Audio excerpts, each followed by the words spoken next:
भाइयों बहनों मैं आपकी आय दुगनी कर दूंगा और युवाओं को बड़ी नौकरियां दूंगा, ये करूंगा वो कर। बड़े लंबे जो युवा हमारे पढ़े लिखे हैं, ग्रेजुएशन करके घूम रहे हैं, जो जबरदस्ती वो किसानों के ऊपर दिखा रहे हैं ना, ये जबरदस्ती उन युवाओं पे क्यों नहीं दिखाते जो पढ़ लिख करके कम से कम नौकरी कर सके। कितने युवा बेरोजगार घूम रहे हैं, एजुकेशन होने के बावजूद भी बेरोजगार घूम रहे हैं वो, तो उनको जबरदस्ती नौकरी क्यों नहीं देते। आप एक बार देखो, मंत्री हो, विधायक हो, इनकी एजुकेशन देखो जरा, ऊपर से नीचे तक आप देख लो जाकर के, क्या है एजुकेशन। और एक छोटी सी नौकरी करते हैं, कोई भी युवा नौकरी के लिए जाता है तो उसकी एजुकेशन देखी जाती है। गांव के प्रधान को भी बता दिया है कि 10th पास होना चाहिए, हाई स्कूल पास होना चाहिए। अरे कम से कम अपनी तो एजुकेशन देख लो, क्या है। अनपढ़ आदमी बैठे हुए हैं वहां पे, वो देश चला रहे हैं।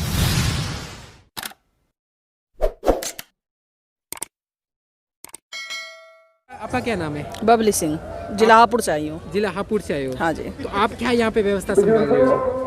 जिला अध्यक्ष हूँ और जो भाई हमारे यहाँ आंदोलन करने आए हैं उनको सबको सहयोग कर रहे हैं। हमारी बहुत पूरी टीम आई हुई है, पूरी महिला विंग आई हुई है। हापुड़ से? हाँ जी। कितनी महिला पुरुष है यहाँ पे? हापुड़ से कम है, लेकिन वैसे पूरे यूनियन के हिसाब से आया जाए तो 150-200 महिलाएं आई हुई हैं। तो आप जैसे बताइए हमें कि जो मोदी सरकार ने 2 बिल वापस लिए, जो मेन 3 बिल है उससे टच से मस नहीं हुए सरकार, तो क्या 2 बिलों के वापस से आप संतुष्ट हो? बिल्कुल भी नहीं, ये तो लॉलीपॉप दिया है उन्होंने। ये जो पराली जलाने के ऊपर जो इन्होंने कानून वापस लिया है, ये तो किसान यूनियन के लोग दबाव दे करके किसानों के ऊपर FIR जो हो रही थी वहीं पे निपटा देते थे। ये कोई वापसी नहीं हुई है, ये तो सिर्फ एक लॉलीपॉप दिया है किसानों को। और विश्व का मैं आपको बता दूं, विश्व में पहला आंदोलन ऐसा है जिसे सरकार कुछ दे रही है और किसान लेना नहीं चाह रहे हैं। अच्छा। इसलिए नहीं लेना चाह रहे क्योंकि ये उनके हित में नहीं है। ये तो उद्योगपतियों के लिए कानून बनाया गया है, किसानों के लिए बनाया कहाँ गया है, बताइए। इतना विरोध होने के बावजूद भी वो सरकार वापस नहीं ले रही है, तो उनको क्या लग रहा है कि ये आंदोलन विफल होगा या नहीं? सोच तो उनकी यही है, लेकिन ऐसा होगा नहीं। जब तक कि ये कानून वापस नहीं लेंगे, ये किसान घर वापस नहीं जाएंगे, बिल्कुल भी नहीं जाएंगे, क्योंकि ये उद्योगपतियों के जो ये, हाँ बिल्कुल उनके हित में है। अगर ये अन्नदाताओं के हित में होता तो कम से कम ये तो देखते वो कि इससे ये कह रहे हैं कि वो हमेशा ये कहते हैं कि इससे बहुत बड़ा फायदा है, इनकी जमीन नहीं जाएगी, ये इनकी मंडियां खत्म नहीं होंगी, ये माल कहीं भी बेच सकते हैं। ये तो पहले भी हो रहा था। और जमीन जाने की बात बार बार क्यों कह रहे हैं, ये क्यों बोल रहे हैं कि जमीन नहीं जाएगी, जमीन नहीं जाएगी? इसका मतलब क्या है, आप मुझे स्पष्ट करिए इस बात का मतलब। 2011 में मोदी जी ने समर्थन किया था MSP का, हाँ। लेकिन आज MSP के विरोध में नहीं, MSP का समर्थन किया हो या नहीं किया हो, लेकिन किसानों के हित में वो क्या कर रहे हैं। ये जो अन्नदाता हैं, उनकी जो जनता है, वो ये पूछ रही है उनसे कि आप किसानों के हित में क्या कर रहे हैं। पहले बड़ी ऊंची आवाज में कहा था उन्होंने कि भाइयों बहनों मैं आपकी आय दुगनी कर दूंगा और युवाओं को बड़ी नौकरियां दूंगा, ये करूंगा वो कर। बड़े लंबे लंबे वादे किए थे। वो अभी भी कह रहे हैं 2022 में आय डबल हो जाएगी। नहीं, आय तो डबल तब होगी ना जिस तरीके से एक तरीके से जबरदस्ती नियम थोप रहे हैं ना हमारे ऊपर। ये जो कानून बनाए हैं,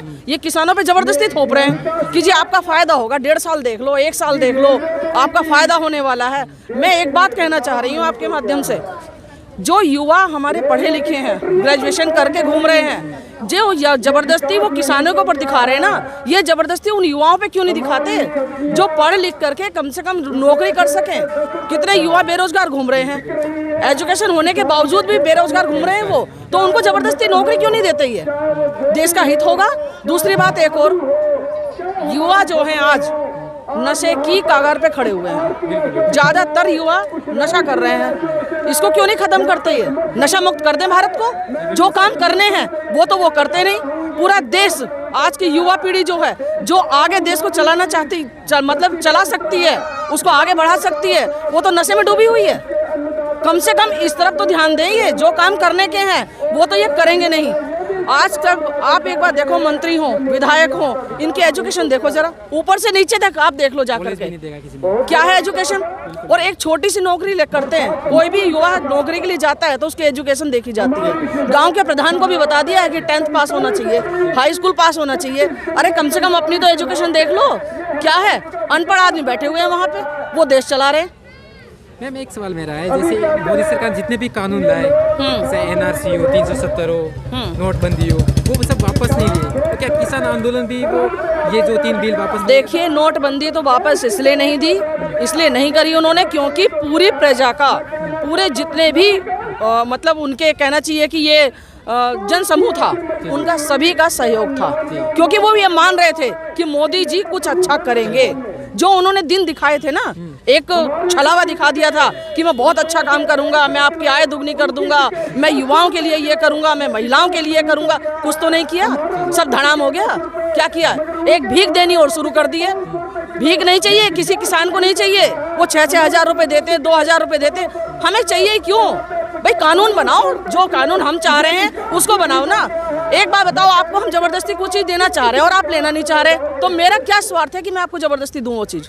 मतलब खुद का स्वार्थ होगा? बिल्कुल स्वार्थ है, तभी तो जबरदस्ती कर रहे हैं। भाई ऐसा मैं बता रही हूँ ना, विश्व का पहला आंदोलन ऐसा ये हो रहा है, पूरे विश्व का बता रही हूँ, पहला आंदोलन है ये कि जिसमें किसानों के ऊपर जबरदस्ती या किसी को भी जबरदस्ती कोई चीज दी जा रही है और वो लेना नहीं चाह रहे हैं। तो इनका क्या स्वार्थ है, मेरी समझ में ये बात नहीं आ रही है। बीजेपी के तमाम नेता कहते हैं कि ये डुप्लीकेट किसान है, कोई असली किसान नहीं, जो असली किसान है वो तो घर पर खेती कर रहे हैं, ये तो ऐसे घूम रहे हैं। एक बात तो बताओ, अगर वो घर पे खेती कर रहे हैं तो ये बैरिकेटर क्यों लगाए हुए हैं हर जगह? किसानों को रोकने के लिए लगाए ना, एक बार खोल तो दो, पता चल जाएगा कि वहाँ किसान बैठा है या फिर यहाँ किसान बैठा है। वो तो हमारे ही तो हैं, हमारे माँ बाप हैं, हमारे भाई बहन हैं, जो मतलब पूरा परिवार तो यहाँ आया नहीं है ना, कुछ परिवार के सदस्य वहाँ भी हैं। खेती करना भी जरूरी है भाई, अन्नदाता अपना काम तो छोड़ेगा नहीं। जी जी, जिस तरह से गाजीपुर बॉर्डर पे यूपी और उत्तराखंड के किसान मौजूद हैं, लेकिन वो सरकार बता रही है कि सिर्फ पंजाब और हरियाणा का आंदोलन। बिल्कुल झूठ बोल रही है। मैं यूपी से हूँ, जिला हापुड़ से हूँ, मेरी बहन भी वहीं से है, गाजियाबाद से आए हुए हैं, मेरे साथ में हैं सहयोगी, काफी लोग यहीं से आए हुए हैं। तो ये तो बिल्कुल सरासर झूठ है, यही साबित हो रहा है कि बिल्कुल झूठ बोल रहे हैं। खालिस्तानी पाकिस्तानी शब्द किया जा रहा है। बिल्कुल बिल्कुल, वो देखो, ये जो है आंदोलन जो है किसान की पहली बात कोई जाति नहीं होती। कोई ये नहीं होता कि वो वहाँ से पंजाब से आ रहा है तो पंजाबी हो गया, या वहाँ उत्तराखंड से आ रहा है या फिर पाकिस्तान से, कहीं से भी वो आ रहा, सही किसान किसान है और वो अपनी हक की लड़ाई लड़ेगा, एंड तक लड़ेगा।